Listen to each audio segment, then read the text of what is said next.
I'm Erick Messias. I'm a professor of psychiatry at UAMS. And in this series, I'll be talking to our mental health experts so they can share what they learn from their practices to help us all during this time of the pandemic of COVID-19, April of 2020. Today, I have Dr. Wakefield with me. She is an expert in couples therapy, and she has been helping many couples as well as training other mental health providers in this modality. But one of the things she talks a lot about is communications between couples and how that can affect the relationship. So Dr. Wakefield, tell us about some communication tips that can help couples during this time. Communication often is one of the most common issues that people come into couples therapy stating that they're having difficulty with. And a lot of times we think of communication as talking, but really what's more important is the listening. And we have to sometimes listen underneath the words because people are not always in touch with what's actually going on with them. I often tell people you're not actually arguing about what you're arguing about.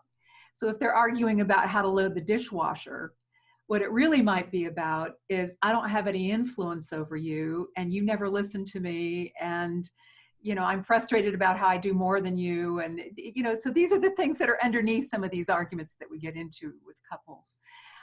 One of the things that I always tell people, there's a very simple format. And number one, it means that we need to speak for ourselves. And what that means is that if I stay with I language, this is what's going on inside of me, rather than saying, then you're really upsetting me and you did this. The minute I start a statement with you, I'm likely to evoke defensiveness in my partner. But if I keep it with I, like for instance, you haven't been paying much attention to me lately, or you've been really mean to me lately. An I statement would be, I'm feeling lonely and I really need some connection with you. How can we make that happen? It's a very different statement than you've been ignoring me a lot lately. I'm not important to you. Or even just in terms of, I feel like our relationship has gotten really task-oriented lately. Or I'm really needing some more support from you about how to manage the kids these days, rather than you've dumped everything on top of me. And it's very easy to get into blaming and shaming rather than talking about our interior experience. So speak for yourself is the first. Okay. The second is that validating feelings can really start to calm somebody down. You don't have to agree with their thing, you don't have to agree with their memory of something, but if you can hear the underlying feelings and validate the feelings, it tends to immediately calm somebody down. So to say, you sound really frustrated, or, it sounds like you're really lonely, or you really have a longing for something, instead of, well, I'm busy too. I'm having difficulty too.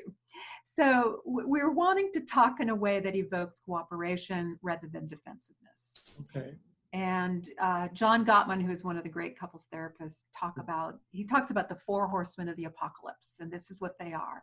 Okay. Criticism, contempt, defensiveness, and stonewalling. And stonewalling is quiet withdrawal where I refuse to talk about anything.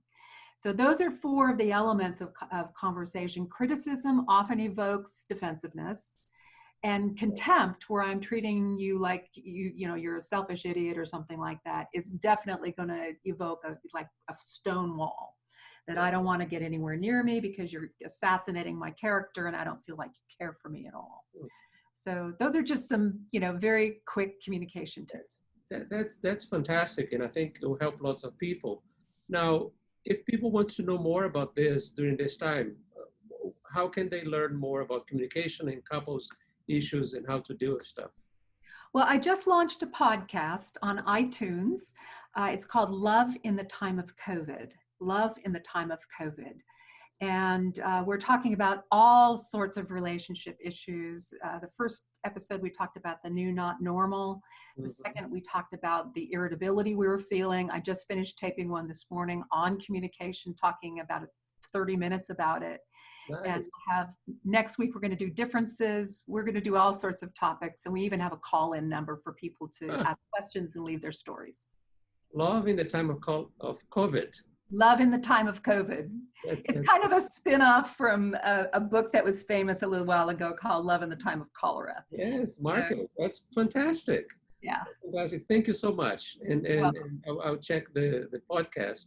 And I appreciate you for doing this as well as the podcast for everybody to learn from you. Thank you. Thank you.